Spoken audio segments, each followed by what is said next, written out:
যীশু খ্রিস্টের নামে সকলকে জানাই অভিনন্দন। পবিত্র বাইবেলে মথিলিখিত সুসমাচার তার 16 অধ্যায় তার 19 পদে আমরা এইরূপ দেখতে পাই, আমি তোমাকে স্বর্গরাজ্যের চাবিগুলি দিব, আর তুমি পৃথিবীতে যাহা কিছু বদ্ধ করিবে তাহা স্বর্গে বদ্ধ হইবে, এবং পৃথিবীতে যাহা কিছু মুক্ত করিবে তাহা স্বর্গে মুক্ত হইবে।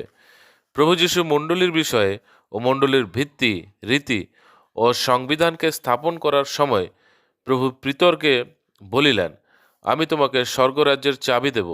পিতর সমস্ত শিষ্যদের পক্ষ থেকে তা স্বীকার করিয়াছিলেন যে যিশুই জীবন্ত ঈশ্বরের পুত্র মসিহা।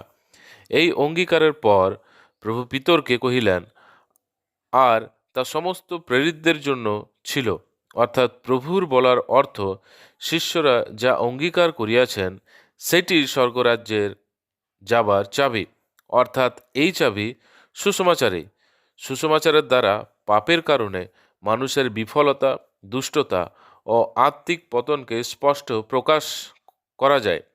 আর এই অবস্থার জন্য মানুষ ঈশ্বরের ক্রোধের পাত্র, আর তার জন্য একটি ঠিকানা নরক।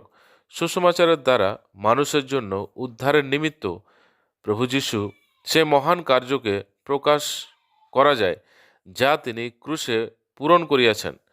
যে কেহ সুসমাচারের কথা স্বীকার করে এবং প্রভু যীশুকে নিজের জীবনে প্রভু ও উদ্ধারকর্তা হিসাবে স্বীকার করে, সে সেই স্বর্গরাজ্যের চাবির ব্যবহার করে উদ্ধার পায়। আপনিও সেই চাবির ব্যবহার করতে পারেন।